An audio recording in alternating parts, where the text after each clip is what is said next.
Hi mga langga, share ko sa inyo ang simpleng recipe ko. 5 ingredients lang ang gamitin natin dito. Kasi mayroong nag-message sa akin, ma'am, bakit ang akin lumulubog? Dahil yan sa mixture nyo na sobrang labnaw. Dapat kung art kasi ay medyo malapot. Para hindi masayang yung ingredients nyo, first yung gawin, maglagay kayong kaunti ng baking powder and then lagyan nyo ng hot water. Kung bumubula yan, ibig sabihin active pa yan. Pero kung hindi na, palitan nyo na dahil masasayang yung ingredients nyo. So, ito na, sasalain natin ng 2½ cups all-purpose flour. Pwede kayo gumamit ng cake flour. Dapat natin salain para sigurado na wala talagang mga lumps. Ipakita ko lang sa inyo malangga nga pwede tayong gumawa ng puto kahit kunti lang ingredients natin. Make sure lang na baking powder mo ay active. Kasi minsan sa baking powder tayo nagka-problema dahil yung baking powder natin ay hindi na active. So, dito maglagay lang ako ng baking powder, 2 kutsara. At gagamit ako ng 1 pack Bear Brand dito. 1 pack lang itong gamit ko.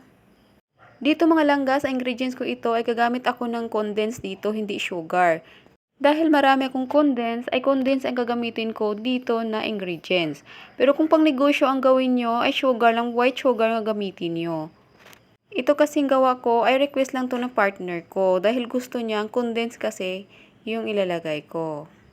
Kung natamisan kayo, pwede kayong maglagay lang ng 1 cup. Pero ako, inubos ko na kasi sayang. Kung hindi ka mahilig sa matamis, ay 1 cup lang ilagay mo. Then, nag-add din ako ng 2 tablespoon of oil. Pwede margarine kung meron kayong margarine. 1 teaspoon of salt. 1 cup of water. 1 cup lang kasi ang condensed medyo matubig po siya. Haluin nyo lang kaunti, huwag i-overmix. Kahit merong bubuo yan, okay lang yan dahil sasalain naman natin yan.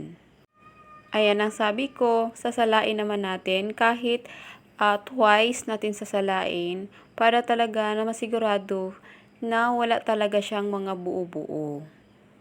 Para naman maganda yung texture ng ating puto. Ito dapat yung mixture hindi malapot, hindi malabnaw. Kasi kung sobrang lapot ay hindi po siya bubuo. So dito magkuha lang ako ng kaunti. Nasa inyo kung anong ilagay yung food coloring. Ako maglagay ako dito ng pink na color. Yes, mga langga, dito lang ako kumuha ng mixture na gawin nating pang art. Anyway, mga langga, please visit my YouTube channel and please subscribe naman po. Huwag puro nood ha.